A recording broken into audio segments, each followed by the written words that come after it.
विदाइस की online classes में आप सभी का स्वागत है। मैं निखिलेश कुमार आज से विदाइस में हिंदी की कक्षाएं शुरू कर रहा हूं। आज पहली क्लास होगी और आज का हमारा टॉपिक है हिंदी भाषा का उद्भव एवं विकास। इसके अंतर्गत हम लोग हिंदी भाषा के उद्भव से लेकर और अब तक हिंदी जिस स्थिति में है, जिस अवस्था में है, उसके विकास क्रम का अध्ययन करेंगे कि हिंदी अपने विकास क्रम में किन किन चरणों से होकर गुजरी है। मित्रों, ये टॉपिक बहुत ही वैल्यूएबल है क्योंकि इस टॉपिक से अक्सर सामान्य एक दिनी परीक्षाओं में भी प्रश्न किए जाते हैं।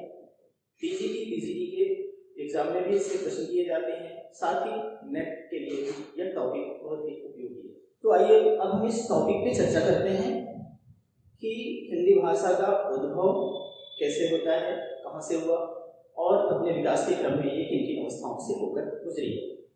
जैसा कि आप सभी लोग जानते हैं कि हिंदी जो है आधुनिक आर्य भाषा है और इसका जन्म प्राचीन आर्य भाषा से हुआ। प्राचीन आर्य भाषा से मेरा आशय है, या प्राचीन भाषा आर्य भाषा से आशय है संस्कृत से। हिंदी का उद्भव जो होता है वो संस्कृत से होता है। संस्कृत भाषा जो है वो हमारी प्राचीन आर्य भाषा, इसके विकास के भी दो चरण दिखते हैं। इसके विकास का पहला चरण जो है वो है वैदिक संस्कृत और दूसरा चरण जो है वो है लौकिक संस्कृत। इसकी समय सीमा को लेकर के संस्कृत जो प्राचीन आर्य भाषा है हमारी, उसकी समय सीमा को लेकर के भाषा विज्ञानियों में कुछ मतभेद की स्थिति देखने को मिलती है।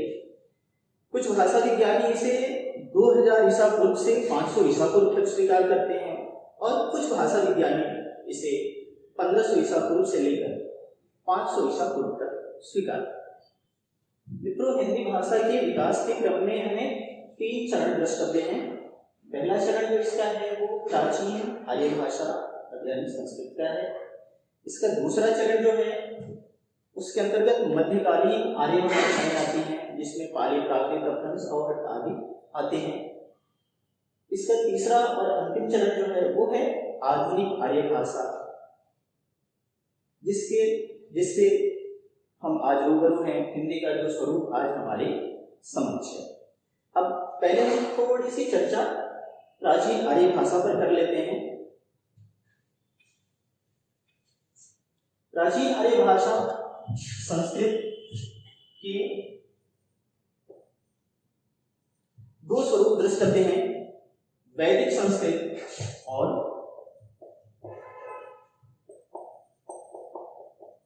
लौकिक संस्कृत। वैदिक संस्कृत से तात्पर्य है जिसमें हमारे वेद, पुराण आदि रचे गए, और लौकिक संस्कृत जो उसके बाद का दौर है, जिसमें हमारे संस्कृत के जैसे कालिदास, गौड़ोदी आदि की जो रचनाएं मिलती हैं, संस्कृत साहित्य की जो रचनाएं मिलती हैं, वो लौकिक संस्कृत के अंतर्गत आती है। समय सीमा की अगर हम बात करें तो वैदिक संस्कृत की समय सीमा जो ली जाती है वो 2000 से 1000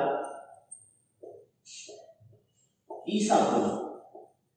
वैदिक संस्कृत की समय सीमा 2000 से 1000 ईसा पूर्व, और लौकिक संस्कृत की जो समय सीमा ली जाती है वो 1000 से 500 ईसा पूर्व। अब इसके बाद हम हिंदी के विकास के दूसरे चरण में आएंगे, जो है मध्यकालीन आर्य भाषा। हिंदी भाषा के विकास के क्रम में मध्यकालीन आर्य भाषा ज्यादा महत्वपूर्ण है। यहाँ से हिंदी की शुरुआत होती है। मध्यकालीन आर्य भाषाओं के विकास के क्रम में हम देखते हैं यहाँ पर 4 चरण द्रष्टव्य हैं। मध्यकालीन आर्य भाषाओं की समय सीमा की अगर हम बात करें तो 500 ईसा पूर्व से लेकर 1000 ईस्वी तक इसकी समय सीमा मानी जाती है। इसके 4 चरण जो द्रष्टव्य हैं उसमें इसका पहला चरण यानी मध्यकालीन आर्य भाषाओं के विकास के क्रम में पहला चरण जो आता है वो पाली का आता है। पाली की समय सीमा जो मानी जाती है वो 500 ईसा पूर्व से ईस्वी सन के आरंभ तक मानी जाती है। जहां तक इसकी जानकारी का प्रश्न है, इसके सोर्सेज ऑफ स्टडी की बात है कि हम इसके बारे में कहां से जानते हैं, तो पाली भाषा की जानकारी जो है वो हमें मुख्य रूप से बौद्ध ग्रंथों त्रिपिटक, जिसे हम विनय पिटक, शुद्ध पिटक और अभिधम्म पिटक के नाम से जानते हैं, त्रिपिटक के माध्यम से होती है। साथ ही अशोक के अभिलेखों के माध्यम से भी हमें पाली भाषा की जानकारी मिलती है। इसकी जो दूसरी अवस्था है वो है प्राकृत। प्राकृत जो भाषा है, इसकी समय सीमा ईस्वी सन के आरंभ से लेकर 500 ईस्वी तक स्वीकार की जाती है। अगर इसके सोर्सेज ऑफ स्टडी की बात करें, इसके अध्ययन के स्रोत क्या क्या हैं, तो अध्ययन के स्रोत के रूप में हमें प्रचुर मात्रा में जैन साहित्य या बौद्ध साहित्य इसमें भी मिलते हैं। जो तीसरी अवस्था है मध्यकालीन आर्य भाषाओं की, वो है अपभ्रंश, और जो चौथी अवस्था है वो है अवहट।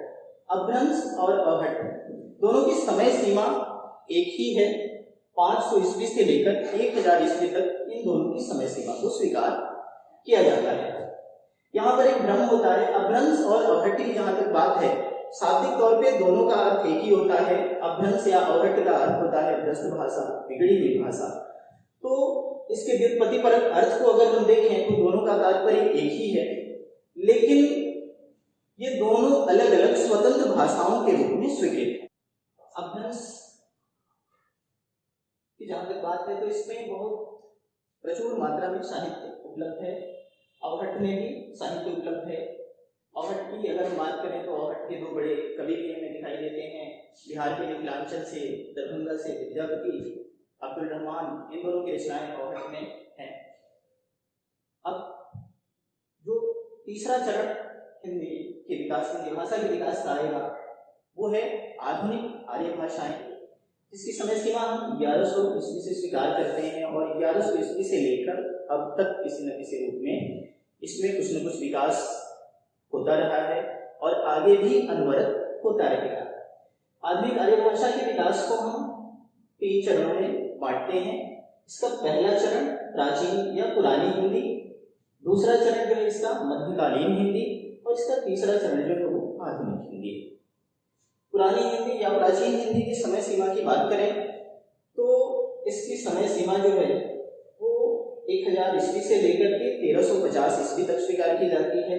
मध्यकालीन हिंदी जो है इसकी समय सीमा जो है हमारी वो 1350 से लेकर और 1850 तक स्वीकार की जाती है, और आधुनिक हिंदी की शुरुआत जो होती है वो 1850 से होती है, जहां से हिंदी का आधुनिक काल शुरू होता है। भारतेंदु जी का पदार्पण होता है हिंदी साहित्य में, और आधुनिक हिंदी के विकास में भारतेंदु और भारतेंदु मंडल का अप्रतिम योगदान माना जाता है।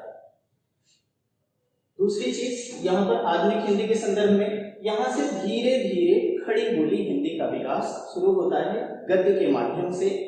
हालांकि भारतेंदु युग में भाषाई द्वैत की स्थिति है, पद्य के लिए ब्रज भाषा और गद्य के लिए खड़ी बोली का चयन किया गया, लेकिन उत्तरोत्तर जो है वो खड़ी बोली काव्य भाषा के रूप में भी स्थापित होती गई। इसलिए आधुनिक हिंदी का आरंभ जो हम लेते हैं वो आधुनिक काल 1850 ईस्वी से लिया जाता है। अब हम हिंदी भाषा की उपभाषाओं और उपबोलियों पर चर्चा करेंगे। जो हिंदी की उपभाषाएं हैं या उपबोलियां हैं, उनका विकास जो हुआ है वो अपभ्रंश से हुआ है। जो अपभ्रंश क्षेत्रीय आधार पर, जगहों के आधार पर यहाँ वर्गीकृत किया गया है 7 भागों में। मागधी अपभ्रंश, अर्धमागधी अपभ्रंश, सौरसेनी अपभ्रंश, महाराष्ट्रीय अपभ्रंश, राजस्थानी अपभ्रंश, राचड़ अपभ्रंश और खस अपभ्रंश। अब यहाँ पर हम ये देखेंगे कि किस अपभ्रंश से हिंदी की किस उपभाषा या किस उपबोली का विकास हुआ है। तो इसमें प्रथमता हम लेते हैं मागधी अपभ्रंश को। मागधी अपभ्रंश से हिंदी की किस उपभाषा या किस उपबोली का विकास होता है। मागधी अपभ्रंश से जो भाषाएं विकसित होती हैं वो है बांग्ला, उड़िया, असमिया और बिहारी। यहाँ पर बांग्ला, उड़िया और असमिया, इन तीनों का हिंदी भाषा से संबंध नहीं है, इसलिए हम इसको इन छोड़ते हैं। हम बात करेंगे सिर्फ बिहारी हिंदी की, जो हिंदी की एक उपभाषा है, और बिहारी हिंदी की जो भी बोलियां उपबोलियां हैं उन पर चर्चा करेंगे हम लोग। बिहारी हिंदी जो है वो हिंदी की एक उपभाषा है और इसकी 3 बोलियां मगही, भोजपुरी और मैथिली। मगही का बोली क्षेत्र मूल रूप से पटना, नालंदा, बाढ़ क्षेत्र है। भोजपुरी मध्य बिहार और पूर्वी उत्तर प्रदेश में बोली जाती है। बोलियों में भोजपुरी का क्षेत्र सर्वाधिक विस्तृत है। भोजपुरी बोली के प्रयोगता सबसे अधिक है। मैथिली जो है, मैथिली का संबंध है मूल इसका जो क्षेत्र है वो मिथिलांचल है, दरभंगा, समस्तीपुर आदि। मैथिली जो है पहले बोली थी, लेकिन 2003 में मैथिली को भाषा का दर्जा मिल गया। 2003 में इसे संविधान की 8वीं अनुसूची में सम्मिलित किया गया। एक साथ 4 भाषाओं को सम्मिलित किया गया था, जिसमें बिहार से मैथिली थे, झारखंड से संथाली थे, असम से बोडो और जम्मू कश्मीर से डोगरी थी। तो एक साथ ये 4 बोलियां भाषा में शामिल हुई थी, भाषा का दर्जा मिला था, जिसमें मैथिली भी थी। तो मैथिली जो है वो अब एक भाषा के रूप में। अब हम दूसरे अपभ्रंश की बात करते हैं, अर्धमागधी अपभ्रंश।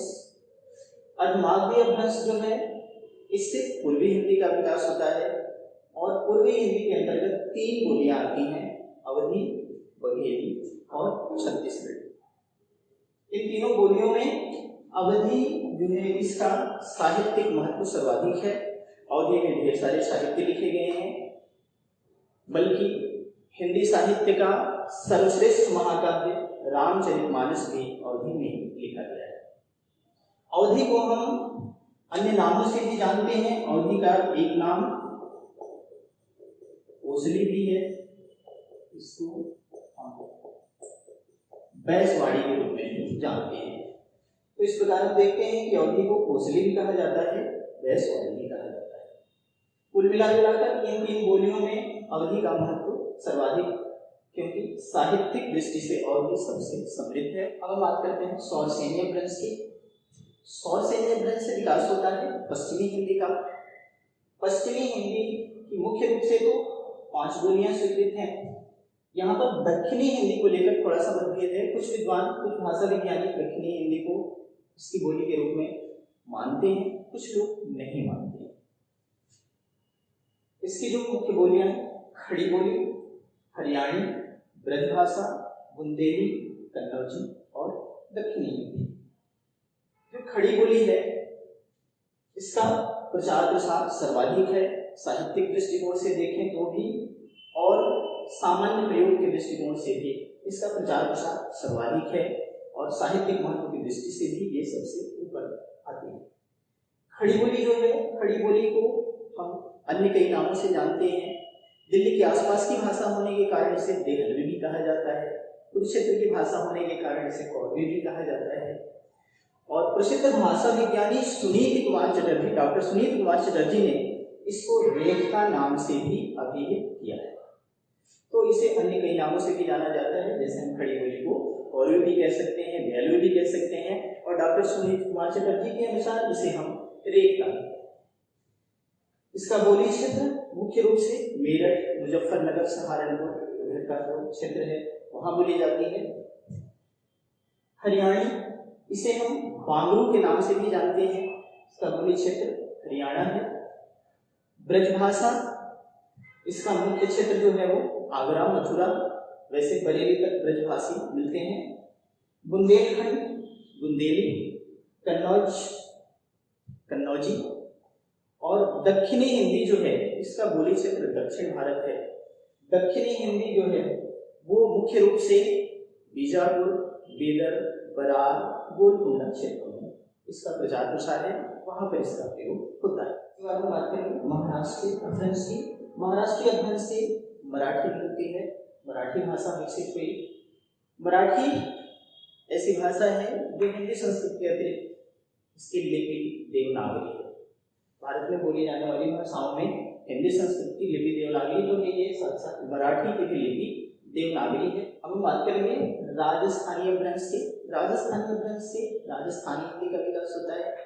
राजस्थानी हिंदी की 4 बोलियां हैं, मारवाड़ी, मालवी, मेवाती, जयपुरी। इन चारों बोलियों में मारवाड़ी जो है वो सर्वाधिक समृद्ध है। इन चारों बोलियों में मारवाड़ी की प्रयोगता सबसे अधिक है। जयपुरी जो है इसे ढूंढाड़ी भी कहते हैं, क्योंकि जयपुर का जो पुराना नाम था वो ढूंढाना था, तो नाम के आधार पर इसको जयपुरी के साथ साथ ढूंढानी भी कहा जाता है। अब हम बात करें ब्रांचड अपभ्रंश की। ब्रांचड अपभ्रंश से सिंधी भाषा का उद्भव हुआ, सिंधी भाषा निकली। नेक्स्ट लास्ट खस अपभ्रंश। खस अपभ्रंश से पहाड़ी हिंदी का विकास हुआ। पहाड़ी हिंदी क्षेत्रीय आधार पर 3 बोली क्षेत्रों में बटा हुआ है, पूर्वी पहाड़ी, मध्यवर्ती पहाड़ी और पश्चिमी पहाड़ी। पश्चिमी पहाड़ी को सिरमौरी के नाम से भी जानते हैं। पश्चिमी पहाड़ी का अभिप्राय हमारे हिंदी से नहीं है, न तो पूर्वी का है। इसमें मध्यवर्ती पहाड़ी का अभिप्राय हमारे हिंदी भाषा से है।